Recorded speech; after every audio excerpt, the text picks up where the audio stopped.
One of my favorite things about The Last of Us is how much the decisions you make have weight and major consequences to them. Of course, this is notable in the choices that characters make in the story, but this also extends to the player's own choices while in combat. From deciding whether to put that precious binding towards a health kit or a Molotov, or weighing whether it is worth it to shiv that clicker instead of saving it for a shiv door. And what's great about The Last of Us factions is that you need to use this strategic decision making constantly in order to come out on top against real humans. And one of the most important decisions that you need to make is before you even get into a match. Dr. Pooplove here, and today I want to talk about loadouts, and specifically what I think are some extremely effective loadouts for almost every playstyle. And stick around until the end because I want to show you the formula that I use to craft my most effective loadouts. But let's get right into it. And before I show you the actual loadouts, I want to explain a bit more as to why they are important.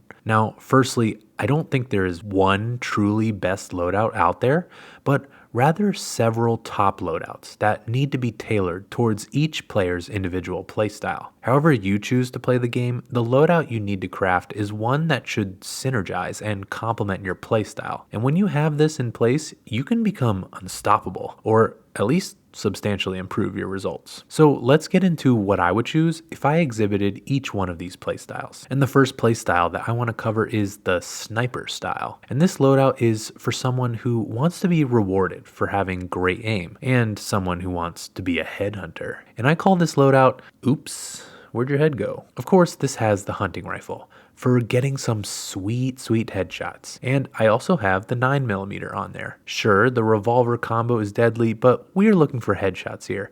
And I have a code to not make body shots too easy. And what's a poop without a code? But then we have the military sniper, which you can save up for and purchase for even deadlier headshots. And Sharpshooter 3 is a great perk for reducing pain wobble when others are shooting you, allowing you to keep a more stable aim, and getting health back whenever you do get a headshot. And you also have Hawkeye 2, which is good for team support and giving your team, who should be playing a little more on the front lines, more information. Of course, when you are good enough at this loadout, Hawkeye is just there to brag to your team, to let them know how many heads you are collecting. And if you use this loadout effectively, you will instill the right kind of fear into the other team that at any moment, they could lose their heads. But let's move on to the next loadout, and that is for aggressive offensive players who want to be deep in the action at all times. And this loadout that I'm suggesting might piss some people off, but you can't deny the power that it has. And it would be disingenuous of me to tone this down. And I call this loadout the filthy tryhard. And of course here you have the burst rifle,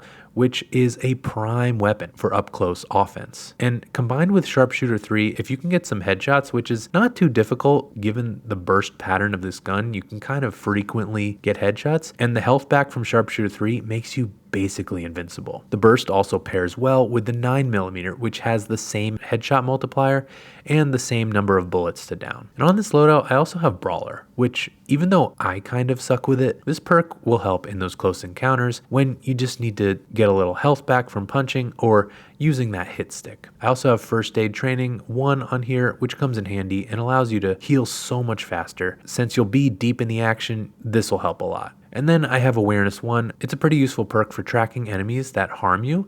This essentially marks them for you, so you can keep your eye on them, as being so aggressive, you may end up with a lot of enemies kind of coming for you at once. But let's move on to the next loadout, and this is for a zone control player. This is for someone who wants to help their team maintain control of the map by fending the enemy off and perhaps dealing with them in clumps versus one-on-one. And this loadout is called the Demolition Expert. Now here you have the variable rifle and revolver, which you don't necessarily need to get downs with these weapons. It's more important for tagging enemies, because you will also have Damage Marker 1 and Hawkeye 2, which synergize nicely, as every time you damage an enemy, they light up like a Christmas tree. But that's only half of it, because once you highlight the enemy, you can finish them off with the launcher, which combined with Explosion Expert 2 makes it really hard to escape and allows you to get people even when they're behind cover. And this loadout is super powerful for keeping the enemies at bay and allowing for your team to advance and easily pick off any stragglers. Now, for my next loadout, this is for my stealth players out there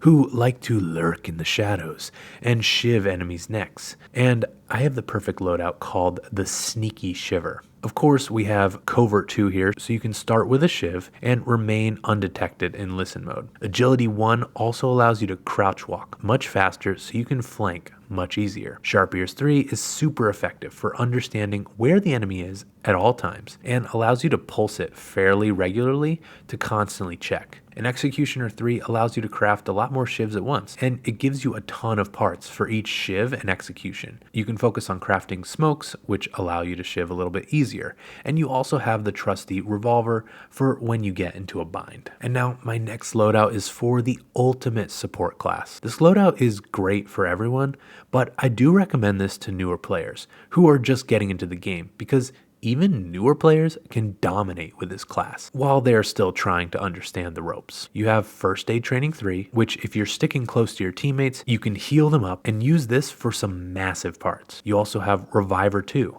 which picks teammates up super quickly and allows them to get back into the fray to keep your strength in numbers. Crafter 2 is also helpful in that for every 3 items you craft, it allows you to gift an item to a teammate. And then, of course, you finish this off with your trusty revolver, which is one of the strongest guns. And the reason this loadout is so great for newcomers is because it allows them to focus on really just one gun, trying to get really fluent with the reliable revolver, but also it just allows for so many powerful ways that you can help your team and prove yourself useful while you're getting up to speed and getting over that learning curve. Now, before I show you how I set up my class, here are a few honorable mention loadouts. And please consider subscribing because I'm going to be making these types of videos for factions too, and you might not want to miss out. But let's get right into it. This one here is the classic FN Purist for those that want to play like some old school competitive players. I call this one the Call of Duty for those that can't quite quit their bad COD habits. This one is called the Have You No Shame, Sir, for those who truly have no shame. This one is the Body Shot Wizard for those that aspire for sniping but struggle with those headshots. Right here is the Mr. Steal Your Kill for those who really only care about their KD. And this is the Bowmaster for Bowmasters. Now for my loadouts, and here's how I set them up. And I like to mostly play focusing on gunplay and being rewarded for when I have good aim. So I almost always have Sharpshooter 3 because it reduces pain wobble and allows me to win more head-to-head gunfights. First Aid 1 lets me heal faster and get right back into the action. Second Chance 1 feeds me health kits whenever I'm seriously hurt. It allows me to more freely roam the map without trying to collect health kits and boxes. Now for guns, I like to be pretty versatile, so I typically use either the semi and revolver combination, the variable and 9mm, or the hunting rifle and 9mm, with burst 9mm being my go-to for super sweaty tryhard matches. And then I still have 3 loadout points, which is where I really like to kind of switch it up. Sharp Ears 3 is pretty great for being able to traverse the map with a lot of awareness, but Reviver 2 is also great if I feel like helping my team out. Hawkeye 2 is something I also often use, typically when I'm sniping or on longer range maps. And that is basically how I have my classes set up, and I've been playing this way for years at this point. So I hope this has helped you find some good ways to set up your classes and find something that works for your playstyle. But this isn't everything you need to know in order to be successful in this game, because many players tend to develop some bad habits that really hurt their growth, and that's why you should check out this video, which goes over some common mistakes that players make in this game that really holds them back. So you should check it out. But otherwise, so long, Pooper Troopers.